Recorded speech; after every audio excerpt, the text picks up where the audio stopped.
And dilute acid, सांद्र और तनु अम्ल। Concentrated and dilute acid, सांद्र और तनु अम्ल। सुनिए तनु, अगर प्यास लग रहा है तो अपना अपना बोतल खरीद लीजिए, घरे से बढ़िया से पानी। कहने का मतलब है तनु, कॉन्सेंट्रेट मतलब है हाईली कॉन्सेंट्रेट, कॉन्सेंट्रेट मतलब ध्यान देना, कॉन्सेंट्रेट मतलब क्या होना, एकदम किसी चीज को ध्यान से सुनना। लड़की यहाँ पे गधा आदमी। हाईली कॉन्सेंट्रेट मतलब सांद्र शुद्ध, उसको कॉन्सेंट्रेट बोला जाता है। यहाँ पे बैठा लोग है तो बहुत सारा बच्चा पढ़ने नहीं पढ़ रहा है, ठीक है, पढ़ने आया है लेकिन पढ़ रहा है लेकिन ध्यान घरे का होगा, सोच रहा होगा कहीं अलग चीज का बात, ठीक है। तो फुल 100% कॉन्सेंट्रेटेड नहीं है, 100% शुद्ध नहीं है। तो जब भी क्लासरूम में आप बैठिए, जब भी क्लासरूम में बैठिए तो 100% शुद्ध बनिए। कितना? अरे 100 नहीं बनिएगा तो 95 बन सकते हैं ना। डॉक्टर राजेंद्र प्रसाद इतना कॉन्सेंट्रेटेड व्यक्ति थे, हाईली कॉन्सेंट्रेटेड, कि बगल से doctor Rajendra Prasad the examine is better than examiner नहीं, एग्जामिनर जो होता है कॉपी चेक करने वाला, तो लिखा गया था किन्हीं 5 प्रश्नों को उत्तर दे, ठीक है, 10 गो क्वेश्चन था तो लिख दिए थे किन्हीं 10 प्रश्नों में से किन्हीं 5 प्रश्नों को उत्तर चेक कर ले। फर्स्ट बार काम किए थे उस तरह का, चेक करने वाला खुश हो गया, अब लिखवा तक काट लेवल जाता, किसी का नकल ना मार रहे हैं आप, है। उस समय में शुरू में कोई काम किया तो एग्जामिनर कहा, लिख दिया कॉपी पर, examine is the better than examiner, examiner से भी तेज है विद्यार्थी, ठीक है, examine is better than examiner, ठीक है। तो चेक किए और चेक करके उस पर लिख दिया गया इंग्लिश में, और वो बिहार टॉपर हुए, समझे ना। डॉक्टर राजेंद्र प्रसाद टॉपर थे अपने स्कूल का, विश्वविद्यालय का टॉपर, दोनों हाथ से लिखते थे, समझे, दोनों हाथ, बहुत अच्छा पढ़े लिखे थे, देश के राष्ट्रपति भी बने हैं ना डॉक्टर राजेंद्र प्रसाद, है। आजाद भारत के प्रथम राष्ट्रपति डॉक्टर राजेंद्र प्रसाद थे, और संविधान सभा का अध्यक्ष संविधान सभा के अध्यक्ष थे, ठीक है। तो डॉक्टर राजेंद्र प्रसाद बहुत अच्छे पढ़े लिखे थे और विद्वान भी थे। उनके पास से जब निकला ना बाराती एगो पुप पो ढप ढप ढप ढप बजाते हुए, तो शहर में पढ़ते थे। तो शहर में पहले बिजली के पोल के पास लाइट लगाया हुआ रहता था ढक्कन मार के, ठीक है। तो घर में उतना नहीं होता था बजट की कोई मीटर लगाया था, मीटर के तो कोई हाले नहीं जान रहा था। अरे इधर छपरा में कोई लोकल एरिया गांव था, ठीक है, लोहरा लोहरी का नाम सुने होंगे गांव में। तो उधर बहुत जो थे नीचे पढ़ रहे थे बैठ के, ठीक है। तो बाराती वहां से गुजरा तो पूछा कोई, यहाँ से बाराती गया है क्या, बजते हुए बाजा उजा देखे हैं, कोई पिछुआ गया था गाड़ी वाला, तो कहा नहीं हमको तो पता नहीं। तो उतना ध्यान में मग्न थे पढ़ने के लिए, या पास से क्या चीज गुजरा पता नहीं। आप से कोई पढ़ते रहते हैं या किसी अन्य तरह के काम करते हैं तो देखे होंगे आप लोग अक्सर देखते होंगे कि किसी को चाल करिएगा तो कहीं दूसरे बात को सोचेगा कि रे फलना रे फलना रे फल, सुनबे नहीं करेगा। और जोर से कहिएगा उपनाम धके दूसरा नाम रहता रे विनोद, तब तक आए कुछ कल, क्यों, क्योंकि उसका हाईली कंसंट्रेशन जो है किसी दूसरे क्षेत्रों में लगा है। तो बच्चा जब यहाँ बैठता है पढ़ने के लिए तो यह बात फिक्स है, ठीक है। सामान्यतः ऐसा होता है कि बच्चा पढ़ता है ना तो यहाँ उसका फुल 100% कंसंट्रेटेड नहीं रहता है, कहीं दूसरे ध्यान में मग्न रहता है। घरे चाचा आइलन कि ने फूफा आवेला रहलन त आज रसगुल्ला पक्का लियाल होई हन, आ जान तो दूगो भेटाई पक्का जरूर भेटाई, यहीं से मुंह पिजा के रख ले रहता है, पता है ना। पापा हमरा के काहेला मरलन हो, 2 रुपया चुरा लेनी पार्टी पॉकेट से, यही ला मरलन। तो सोचते रहेगा, कहीं अलग अलग का बात सोचते रहता है, सोचता है कि नहीं, यहाँ पे बैठा हुआ है तो दिमाग अलग चलता है। हाई ठेका नहीं लगाना चाहिए, ठेका क्लास में लगा लीजिएगा ना, उच्च क्लास चलता है ना, ये पीएससी बीपीएससी का क्लास चलता है तो ऐसे खाली ठेका लगा दीजिएगा, मास्टर बोल के ज्ञान कर देगा आपको कि चले है पीएससी का तैयारी करे, ठेका लगा रहे हैं, इतना ने झाड़ा ही देगा कि हटा देगा क्लासरूम से। बहुत कॉन्सेंट्रेटेड होके यूपीएससी या बीपीएससी का क्लास करना पड़ता है। ठीक है। बीपीएससी का तैयारी करिएगा तो पता है क्या बनिएगा, एसडीएम बनिएगा, ठीक है, डीएसपी बनिएगा, सीओ बनिएगा, बीडीओ बनिएगा, समझे। और यूपीएससी का तैयारी करिएगा, डीएम बनिएगा, आईएएस बनिएगा, समझे, DM, SP, DSP, DGP, DSP तो बीपीएससी पर हो जाता, समझे। तो उस समय बहुत कॉन्सेंट्रेटेड से पढ़ना होता है। कॉन्सेंट्रेटेड मतलब शुद्ध, शुद्ध मिलावट, तो यहाँ पे सभी का मिलावट होता है कि 100% कौन शुद्ध रहता है, इसलिए शुद्ध हो रही है। यहाँ पे केवल पढ़ाई हो रहा है तो मेरे बातों को सुनिए, आने तक होने बतिया, लेकिन पढ़ाई हो रहा है तो अच्छा इक्यानवे में के कितना में दिले हम सुना के हो, तो दूसरों के ध्यान जाए लड़कियां सब, अच्छा सुना के अब हमको की नाम हेंगा सोचे लगी कि हमरा अकाउंटवा को कितना पैसा धैल बा, अब मम्मी से 400-500 रुपया ले मिला मिला के हो जाए का, सुनने लगता है कि नहीं। तो क्या हुआ, कॉन्सेंट्रेटेड नहीं हुआ। कॉन्सेंट्रेटेड मतलब क्या होता है, शुद्ध और सही, इसका मतलब है सांद्र मतलब शुद्ध, उसमें मिलावट नहीं। और तनु मतलब होता है पतला, डाइल्यूट, डाइल्यूट मतलब मिलावट। तो आप यहाँ तनु है, तनु किसी लड़की का नाम नहीं है, तनु मतलब डाइल्यूट, डाइल्यूट मतलब मिलावट, इसमें मिलावट हो तो तनु बोलेंगे। और तनु मतलब पतला भी होता है, तो मिलावट हो पतला, तनु, और कॉन्सेंट्रेटेड मतलब शुद्ध। आया बात समझ में है। विलयन में उपस्थित अम्ल के मात्रा के अनुसार, विलयन में उपस्थित अम्ल में मात्रा के अनुसार सांद्र और तनु हो सकते हैं। जब विलयन में अम्ल अधिक मात्रा में उपस्थित हो रहती है तो उसे सांद्र कहते हैं। जब विलयन में अम्ल अधिक मात्रा में उपस्थित रहती है तो उसे सांद्र कहते हैं, ठीक है, सांद्र अम्ल कहते हैं। और विलयन में अधिक मात्रा में, सुनिए दूसरा बात कहा जा रहा है, अम्ल की मात्रा अपेक्षाकृत, जब विलयन में अम्ल की मात्रा अपेक्षाकृत कम हो उसे तनु अम्ल कहते हैं। मिलावट जो है तनु अम्ल का बात हो रहा है, तो अगर कम है तो डाइल्यूट है, और फुल मतलब 100% शुद्ध हुआ, अम्ल पूरा मिला दिया जा रहा है तो 100% शुद्ध अम्ल हुआ कि नहीं, उसमें मिलाया गया है। जैसे जैसे सुनिए 5% गहना बनाने के लिए, गहना बनाने के लिए 24 कैरेट का सोना तो शुद्ध होता है, उसमें मिलावट किया जाता है ताकि उसकी फ्लेक्सिबिलिटी यानी कि जो लचीलापन है वो खत्म हो, टूटे नहीं है, मिलावट होता है ना, तो फिर भी तो उसको शुद्ध बोलते हैं कि नहीं, 100% बोलते हैं शुद्ध। अगर मात्रा उसका कम हो जाए सोना का और ज्यादा मात्रा हो जाए दूसरा चीज का, क्या चीज मिलाया जाता है, आप कहें क्या, ज्यादा तांबा मिला दिया जाए तो डाइल्यूट हो जाएगा कि नहीं, कह सकते हैं कि नहीं। सोना, सोना कहेंगे सोना डाइल्यूट है क्योंकि इसकी मात्रा कम।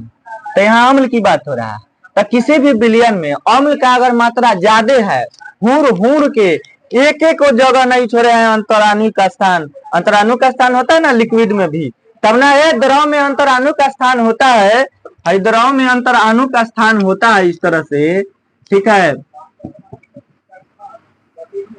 इस तरह अंतराणु का स्थान होता है, ठीक है। आर्किमिडीज का सिद्धांत पढ़े हैं, तो द्रव में अंतराणु का स्थान होता है, ये अंतराणु का स्थान जो होता है क्या होता है, अंतराणु का स्थान होता है, तब ना इसे हाथ डाल देते हैं, हे में हाथ डाल के दिखा दे भाई, लोहा में हे में देखकर डालता, कहाँ डाला रहा, इसमें अंतराणु का स्थान क्या है, नहीं है, है इसमें भी, काटी ठोकेंगे तो नहीं हल जाएगा, तो अंतराणु का स्थान है लेकिन अपेक्षाकृत क्या है, कम है। तो देखिए, तो अंतराणु का स्थान है, हुर हुर के अम्ल भर दिए, प्रत्येक कण में जो है अम्ल समाहित है, इसका मतलब जो वो अम्ल होगा, कौन सा अम्ल होगा, सांद्र अम्ल, ठीक है, सांद्र अम्ल। और अम्ल की मात्रा अपेक्षाकृत, सांद्र अम्ल के अपेक्षाकृत कम हो उसे क्या बोलेंगे, तनु, तनु मतलब पतला, समझे। पेंट है, खाली पेंट में थिनरे मिला दिए तो तनु होगा कि सांद्र होगा, तनु हो जाएगा क्योंकि पतला हो जाएगा, मारा मच्छी झिरकुटा है जैसा पेंट हो जाएगा। आप पूरा मिला के थोड़ा सा थिनर मारेंगे, अब मारेंगे पेंट तो एकदम झकझकाएगा, तनु की सांद्र। आया बात समझ, आया बात समझ, तो तनु सांद्र समझ में आ गया। जिसमें ज्यादा मिलावट हो, ज्यादा मिलावट मतलब अब कॉन्सेंट्रेट के हिसाब से मत सुनिएगा, 100% मिलावट है तो 100% शुद्ध हुआ कि नहीं तनु, तो 100% पढ़ाई के हिसाब से आप यहाँ शुद्ध है तो कॉन्सेंट्रेट हुए, समझे, बुझाया। अब मात्रा कम हो रहा है मतलब ध्यान भटक रहा है। मात्रा कम होने का मतलब आपका ध्यान, अब मात्रा फुल होने का मतलब आप पूर्ण रूप से आप बोर्ड पर आकर्षित कर रहे हैं, ध्यान दे रहे हैं, अट्रैक्शन आपका है उस पर। समझ में आया? बात समझ में आया? तनु क्या होता है और सांद्र क्या होता है? आया समझ में? आया? तनु सांद्र समझ में आया? जिसमें मात्रा शुद्ध हो, मिलावट हो, कम बहुत, ठीक है, मात्रा ज्यादा हो, जैसे कहा जाए कौन सा अम्ल, तनु अम्ल, सांद्र अम्ल। सांद्र मतलब अम्ल पूरा हुड़ के भरा है, तो क्या हुआ 100% आप हुड़ के एकदम बोर्ड पर ध्यान दे रहे हैं, तो सांद्र ना हुए। और तनु कब है? कब है तनु? जब आपका मिलावट यहाँ पे कम है, पूरा पूर्ण रूप से ध्यान नहीं दे रहे हैं, तो कमी हुआ, उसको तनु। तनु मतलब पतला, आप यहाँ पतला ध्यान दे रहे हैं, पूर्ण नहीं दे। तनु और सांद्र समझ में आया? आवाज नहीं है, आया समझ में? चलिए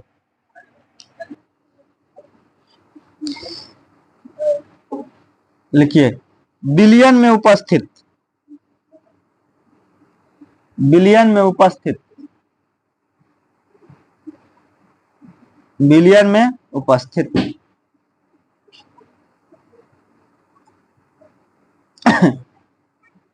बिलियन में उपस्थित अम्ल की मात्रा के अनुसार, बिलियन में उपस्थित अम्ल की मात्रा के अनुसार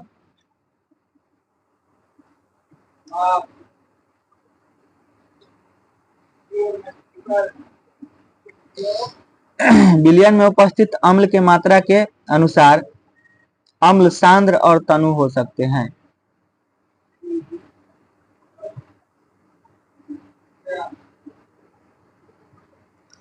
बिलियन में उपस्थित अम्ल के मात्रा के अनुसार अम्ल सांद्र तथा तनु हो सकते हैं।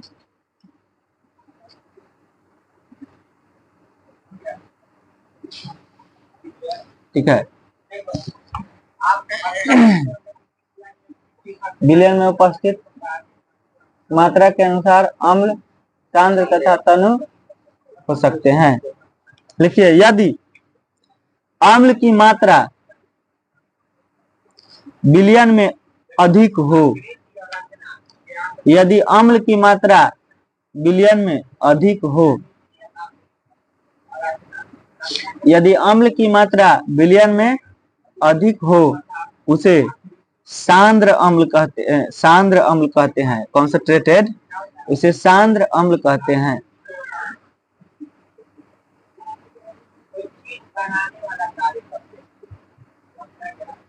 ठीक है, सांद्र अम्ल कहते हैं। लिखिए, फुल स्टॉप मारिए, लिखिए, दूसरी ओर, दूसरी ओर, दूसरी ओर लिखिए, जब बिलियन में दूसरी ओर जब बिलियन में, दूसरी ओर जब बिलियन में, दूसरी ओर जब बिलियन में अम्ल की मात्रा, दूसरी ओर जब बिलियन में अम्ल की मात्रा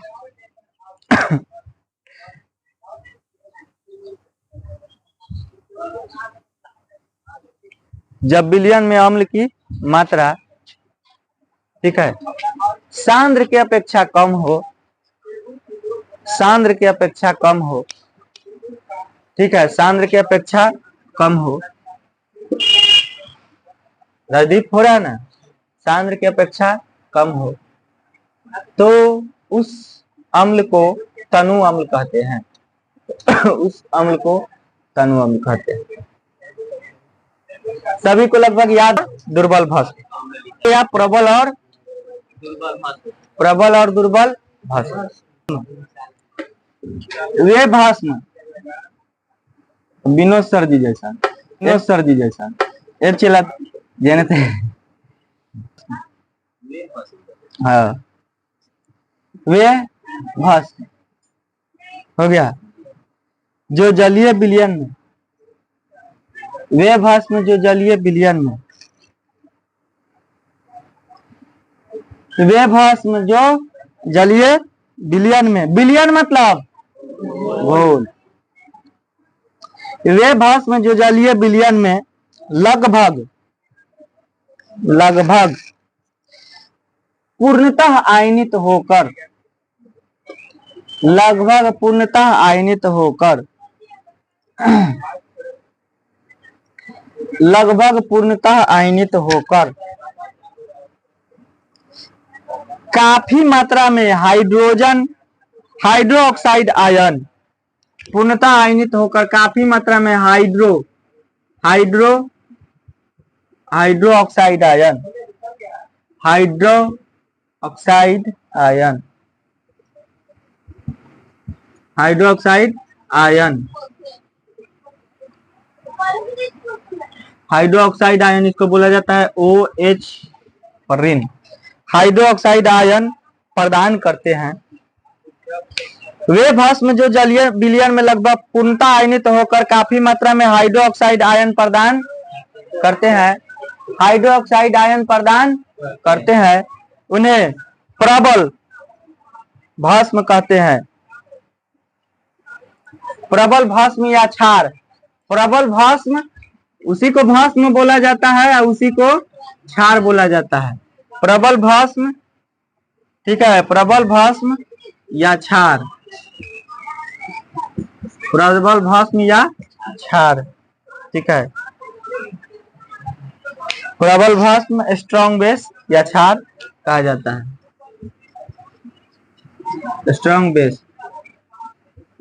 बेस या क्षार। जबकि प्रबल भस्म के एक आध उदाहरण लिख लीजिए ना।